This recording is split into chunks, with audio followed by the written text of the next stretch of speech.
What's really inside the most secure library on Earth? And no, we're not talking about Fort Knox. We're talking about the Vatican's hidden archives, a place of immense power, guarded history, and secrets that could literally rewrite everything we think we know about our world. Just to get a sense of the sheer scale we're dealing with here, the archives have 53 miles of shelving. Let that sink in for a second. That's not a typo. 53 miles of documents going back centuries, all locked away from you and me. So its official name is the Archivum Secretum. Now, the Vatican will tell you that secretum is just Old Latin, and it really means private. But you have to wonder, right? What if they mean secret in the exact way we all think they mean secret? I mean, the official story is that it's mostly just old letters, administrative records, boring paperwork. But if that's all it is, then why is it one of the most secure facilities on the entire planet, protected by the elite Swiss Guard? What are they really hiding in there? Some people call this place the Vault of God. And while we know about a few famous documents they keep down there, a pretty compelling theory suggests that these are just a smokescreen, something to hide the much deeper, world-altering secrets. For example, we know for a fact they have King Henry VIII's personal request for an annulment. They have Galileo's actual handwritten trial records. I mean, these are incredible pieces of history, no doubt. But what if they're just the tip of the iceberg? What if these are just the distraction files, the shiny objects they show the world to keep us from asking what else is hidden in the depths? So what could they be hiding that's so important? Well, the first theory is a wild one. It centers on a device that could supposedly photograph the past. They called it the Chronovisor. Now, the idea here is just fascinating. The Chronovisor supposedly wasn't a time machine that sent you back. Instead, it worked by detecting the faint electromagnetic echoes that every single event leaves on the universe, the leftover sound and light, and then replaying them on a screen, kind of like a cosmic TV. And the team that was allegedly behind this thing, it's a shocking list.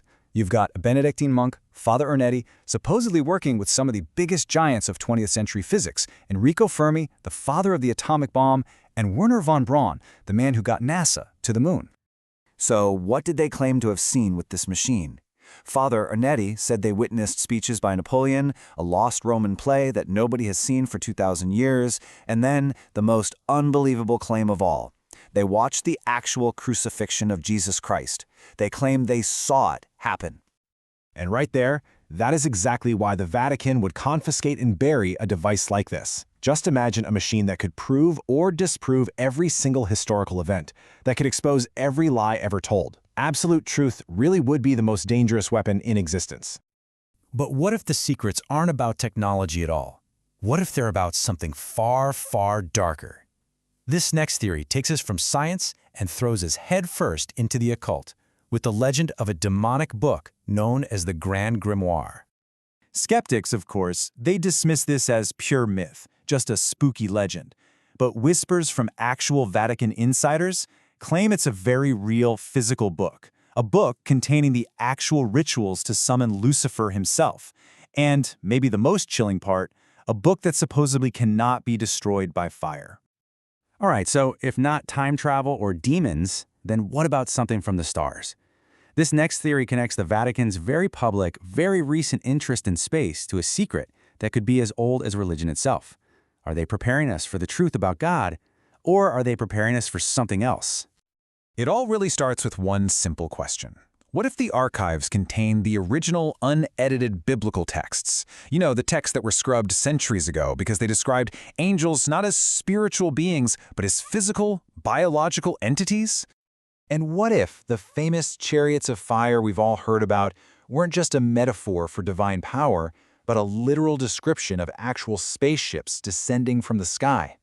It all leads to one explosive conclusion. The Vatican isn't hiding God, it's hiding the truth that what humanity has always called God was actually a technologically advanced alien race, and that we are their science experiment. But here is the final twist. What if even these incredible theories, a time viewer, a demonic book, an alien gospel, what if they themselves are just another layer of misdirection, something to hide an even older and more profound truth? What if it's all just an elaborate distraction? What if the real secret is something the church didn't even discover, but something they inherited? a story so ancient it predates the Vatican and even the Bible itself. Because before Rome, before the Bible even existed, there was another civilization, one of the first on Earth. And they wrote down their history not on paper, but on solid clay tablets. And their story is the most fantastic and maybe the most terrifying of all. Today, the Church might try to label them as demons or fallen angels, but the ancient Sumerians had a name for them, the Anunnaki. It translates literally as those who, from heaven to earth, came.